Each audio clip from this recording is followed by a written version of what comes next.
Hello and welcome to Working Wednesday. My name is Jennifer Tenney and I'm coming to you live from the Center for Excellence in Disabilities at West Virginia University in Morgantown, West Virginia. Thanks for joining me today.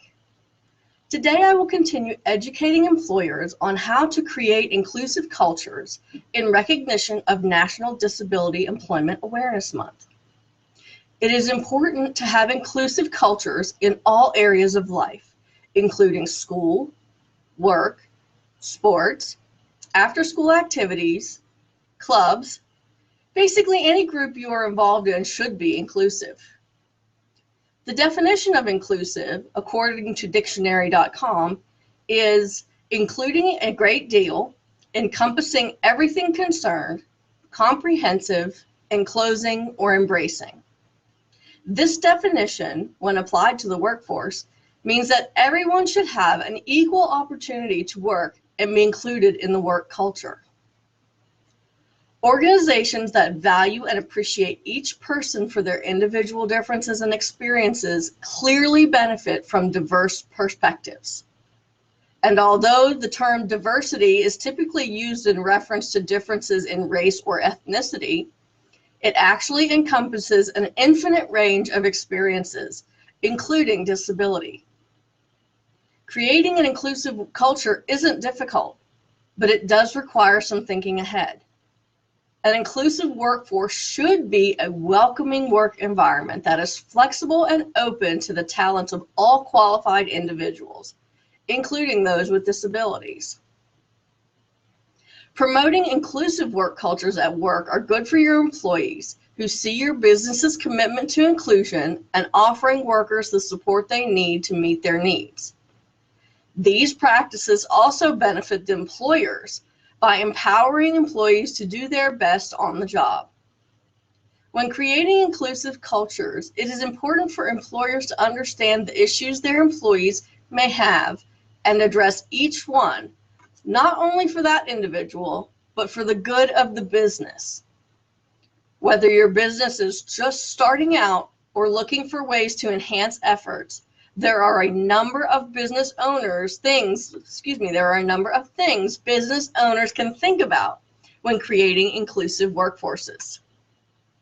Internships and mentoring is a great way to both fill anticipated short-term staffing needs and potential evaluation for staff for full-time positions in the future, especially those who may be new to the workforce or returning after the beginning of a disability.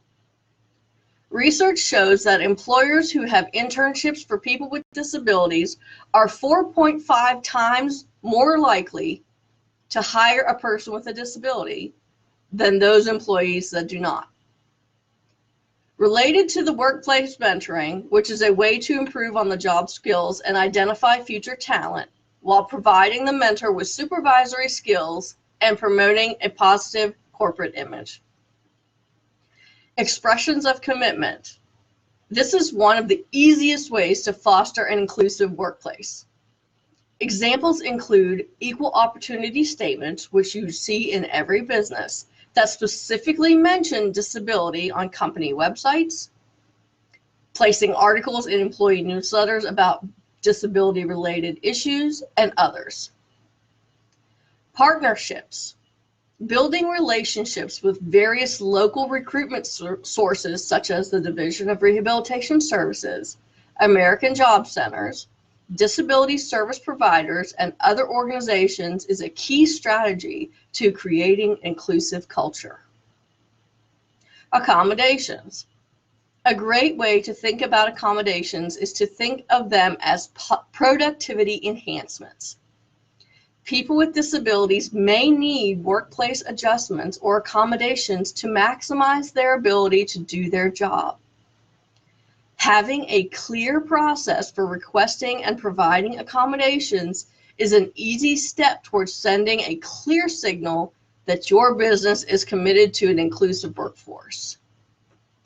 This quarter's West Virginia Assistive Technology Systems newsletter features workplace assistive technology.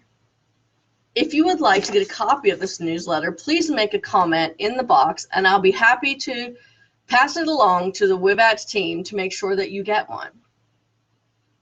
Workplace flexibility and customizing the work relationship. Today's employers know very well that staying competitive, you must think outside of the box to meet the diverse needs of employees. One strategy is workplace flexibility, such as flexible schedules or compressed work weeks, both of which are offered at West Virginia University.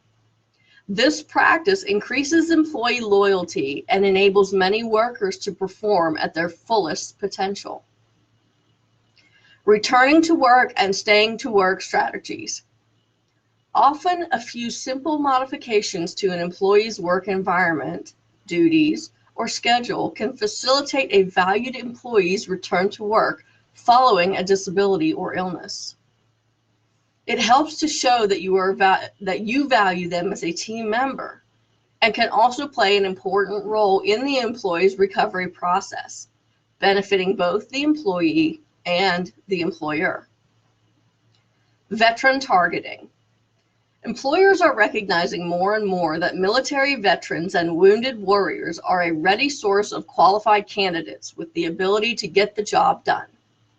Veterans are known to be committed, team-oriented employees with transferable skills, real-world experience, and the ability to adapt. Disability inclusion training. This is a step employers of all sizes can take to promote an inclusive work culture. It can strengthen employees' ability to serve customers with disabilities, which is an extremely important ability to have as people with disabilities to continue to be a growing market segment.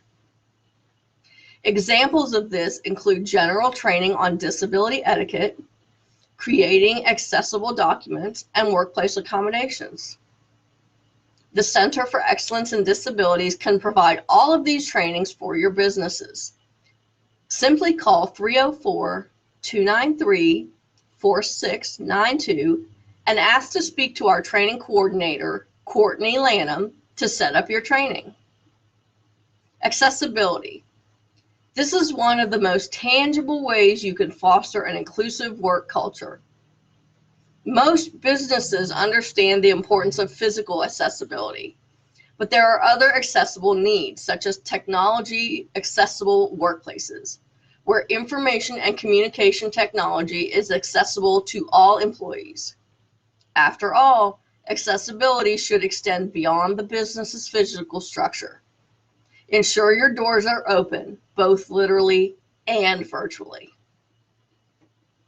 Transportation concerns. Transportation issues are one of the biggest work barriers in West Virginia for people with and without disabilities. Accessible and affordable transportation is a critical employment support. By implementing job-related transit benefits and services, businesses can play an important role in advancing supports for alternative transportation options and open doors to employment for a wider segment of their community, including but not limited to people with disabilities. This can also improve your business's public image in an increasingly green society.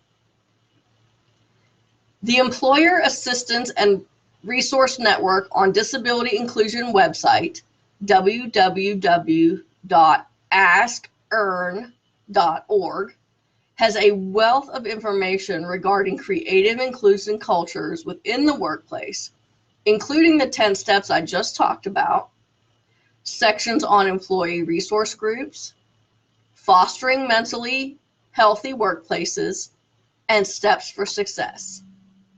Please visit their website or call the Center for Excellence in Disabilities to ensure your business is working to create inclusive cultures. And as always, if you have any questions, please put them in the box and I'll be happy to answer them. Thank you for joining me for another segment of Working Wednesday. Join me next week where we will talk about recruitment and hiring to build an inclusive workforce as we continue to celebrate National Disability Employment Awareness Month. Have a great day.